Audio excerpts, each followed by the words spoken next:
తెలంగాణ రాష్ట్ర ప్రభుత్వం పక్షాన ఉదయము మన గవర్నర్ గారిని కలిసి 9వ తేదీ నాడు తెలంగాణ తల్లి విగ్రహం ఆవిష్కరణ డాక్టర్ బిఆర్ అంబేద్కర్ గారి సచివాలయంలో శంకుస్థాపన దానికి సంబంధించినటువంటి ప్రారంభోత్సవం చేసుకునే సందర్భంగా రమ్మని ఆహ్వానించినాం.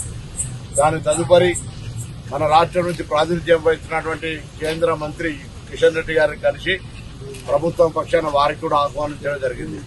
అదేవిధంగా గౌరవ కె చంద్రశేఖరరావు గారు మాజీ ముఖ్యమంత్రి గారు ప్రస్తుత ప్రతిపక్ష నాయకులకు కూడా తెలంగాణ ప్రభుత్వం పక్షాన ఆహ్వానం చేయడానికి నేను రాష్ట్ర ప్రభుత్వం పక్షాన అదేవిధంగా మా ప్రోటోకాల్ డిపార్ట్మెంట్ చైర్మన్ ఆర్కార వేణుగోపాల్ గారు, ప్రోటోకాల్ డైరెక్టర్ వెంకట్రావు గారు ఈరోజు కేసీఆర్ గారిని కలిసి ఆహ్వాన పత్రం ఇచ్చి తెలంగాణ తల్లి విగ్రహావిష్కరణ రమ్మని కోరడం జరిగింది.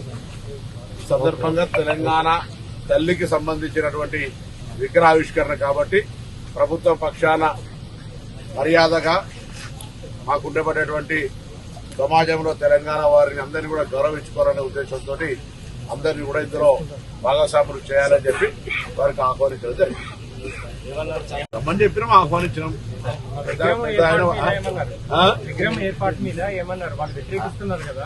అది వాళ్ళ పొలిటికల్ ఇష్యూస్, అది పొలిటికల్ చర్చ ఏం రాలేదు. ఆ చర్చకు వచ్చే అవకాశం వారు తీయలేదు, వారు తీయడం కానీ మేము కూడా తీయడం కాదు కాబట్టి దానికి సంబంధించిన పొలిటికల్ పార్టీగా డిస్కషన్ జరుగుతుంటాయి. వారొక ప్రతిపక్ష నాయకులుగా ప్రభుత్వ పక్షాన మంత్రిగా ప్రోటోకాల్ డిపార్ట్మెంట్ కలిసి ఆహ్వానం ఇచ్చాం.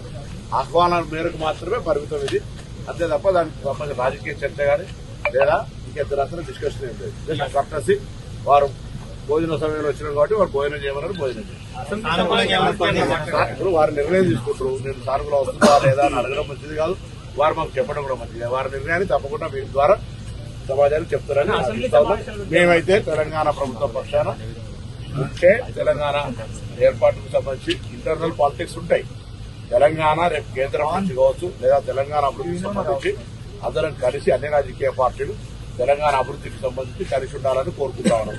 కాబట్టి వారిని ఆహ్వానించడం నిర్ణయం వారు తీసుకుంటారు, మేమైతే రావాలని కోరుకుంటాం.